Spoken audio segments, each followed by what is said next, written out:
She wasn't in anywhere of that drama until episode 3. Yet, terrible ratings already start to happen. He's gonna be like the next best actor for International Film Awards if he gets the right script and director.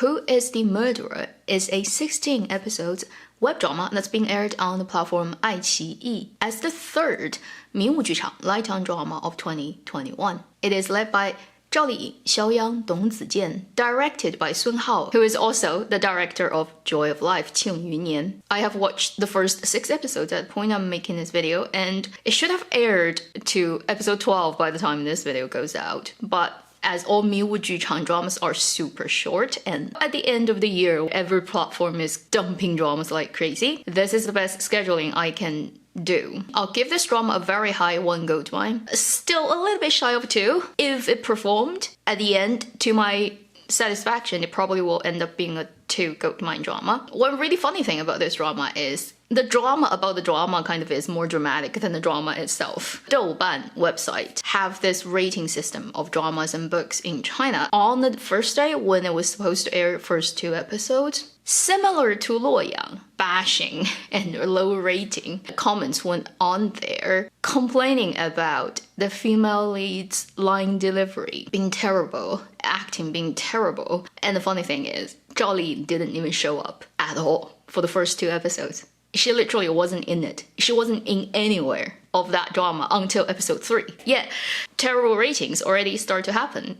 Exactly like what happened to Luoyang on the day when it was delayed for an hour, but then already you see like really bad rating showing up. 豆瓣, not directly because of this, because of other things, didn't just get fined, it also get pulled down from, I think, Huawei, Xiaomi, and a couple of other markets on the phone apps. So if you use Android in China, you can't download 豆瓣 now. It's being temporarily suspended. Entertainment business is a mess in China, without question. Now let me start to do the usual thing, introduce you to the story while not trying to spoil it too much, because this really is a crime drama and you don't want to get spoiled. There's a serial murderer lurking in the city and has committed a couple of very similar crimes. We get into the story right from the beginning of yet another new crime this person commits. Unfortunately, this guy runs into 2 policemen on the day. One of the policemen, played by actor Xiao Yang. Also, this involves a young child as a witness who later grows up into the role played by Dong Zijian. Then 17 years later, you have that policeman and then the witness boy now becoming a new policeman working together trying to solve a 17-year-old cold case. During the process, they also come across a character played by Zhao Liying, a psychologist who sees patients in the hospital. She has a very mystery background and she's definitely not a simple sweet girl. And her personal story is also entangled with that serial murder that happened 17 years ago. 3 main characters, 2 policemen, 1 psychologist, and the title says, who is the murderer? So this is their process, their journey of finding out the truth about what happened that many years ago. In the case itself, it's a rather standard story, but so far with its delivery, I'm pretty happy. So now let's move on to talk about first the positive things about this drama. First, not so important, but lovely thing to see, great opening title. I'm pretty sure by the end of the 16 episodes when we find out all the mysteries of this story and then rewind and look at the title sequence, we probably will be able to tell all the information, clues they've buried in. Right now, it's still not 100% clear. What are all the secrets that's been hidden in that miniature model? Beautifully shot. Second thing I like about this drama, it's directly cutting to its main theme from the first scene onward. There's not even 1 moment wasted. There's no unnecessary like long monologues, voiceover, or try to tell you all the characters who they are before they even get to anywhere. It really just cut right into the story. You see the murder happening and then you see the characters linked to it, and you immediately understand you are in for a classic crime drama where the case, the chase, the solving of the mystery is the most important thing. And I'm like, yeah, I like that. Okay. I like you not wasting my time and life and just give me what I want. Then by far, I really like all the actors' performance. They're very good actors, very well-known people who just show up for one scene and just get disposed. Not gonna tell you exactly who they are, but there's one very well-known actor. When he showed up, I'm like, oh, I didn't know you're in the drama. Am I gonna see you getting undressed? Because he has good muscles and abs, I know that, for decades. Oh, cool. And then immediately he's gone. Okay. So probably the actor owes the director big debt or something. He just got grabbed as a guest star, show up and then disappeared. But I'm very happy to see that this is totally a story bigger than the actor's drama. Whether it's Xiao Yang, who is very well known now due to a couple of very successful films he's done in the past couple of years, sort of standing in a really unique niche as an actor in Chinese drama or film industry, or Dong Zijian.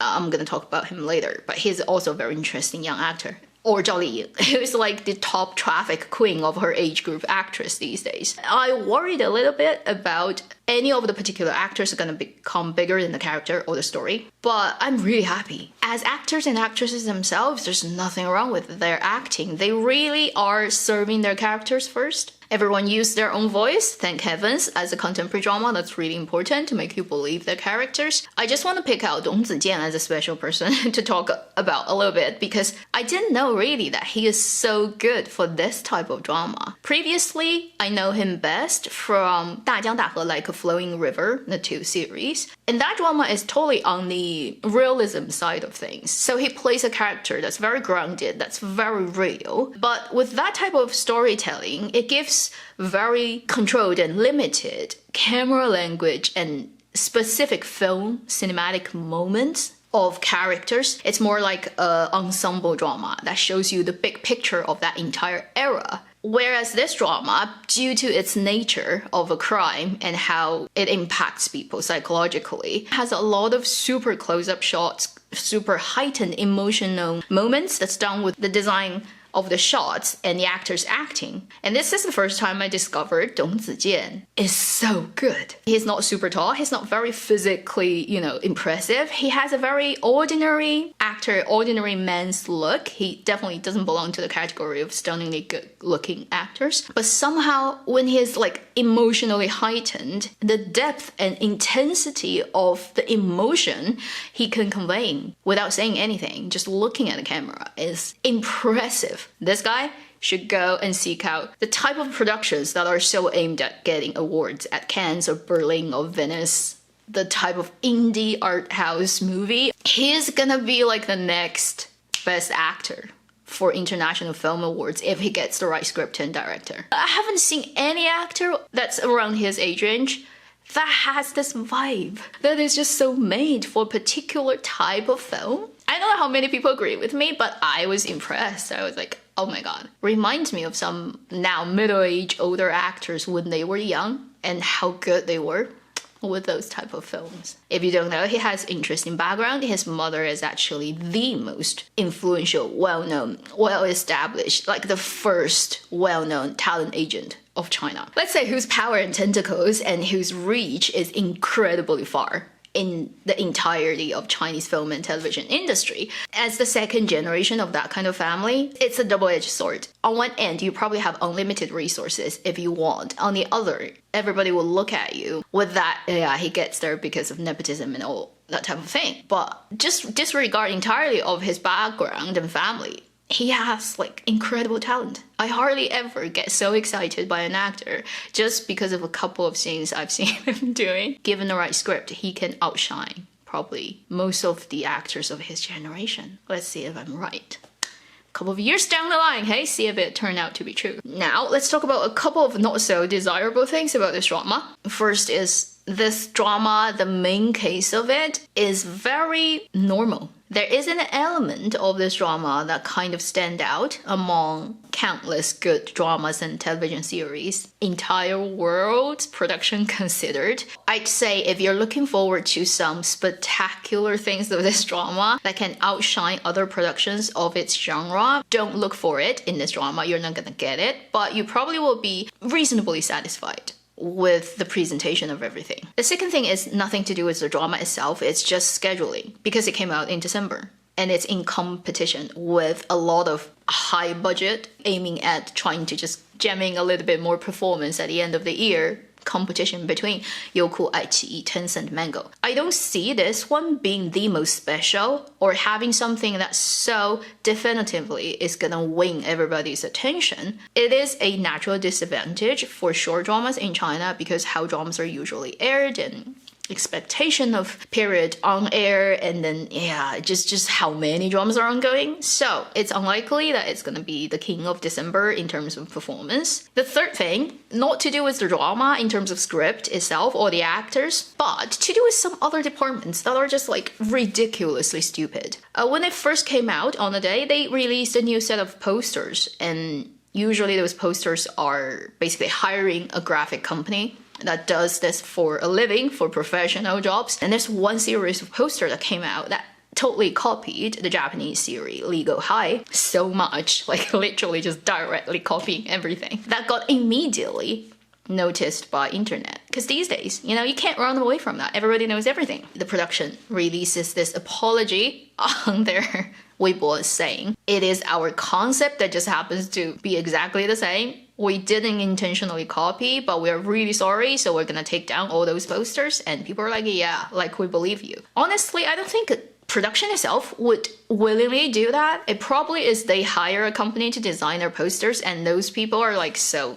just not caring about plagiarism and anything, and went ahead with copying and thinking they're not gonna get caught, which is just so stupid. Not so long after that, people picked out during a scene when one of the main characters showing off a wall that has all the classic years ago news, bulletin points, magazines, photos they've taken, trying to solve the case. That's their sort of thinking board. Some of the pictures on there are actually paparazzi photos of Song Qian. Can you imagine? I don't know what is going on with the prop department, like what went in their head. These days, with microscopic vision coming from the audiences, just pause and then 4K, right? Blow it up.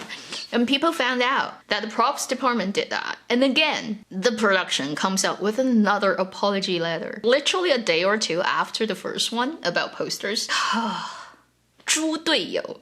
This is what we call the pig teammate. This is just really pathetic, the situation. These people who do not do their job professionally pay attention to what are the red lines you should never cross. The production is rather unfortunate, but also I think it probably shows you the overall still very unregulated, very unprofessional dealings that people do in this industry. Some of the most basic things that you should never do, such as plagiarizing other people's design of posters or using materials without consent. It's sad that this type of thing just impact the reputation of this drama so much. A lot of people already do not want to check out this drama due to fandom stuff related to Zhao Liying just have a huge fan base, and there have been a lot of crazy things going on this year between her fandom and other people's fandoms and blah, blah, blah, blah.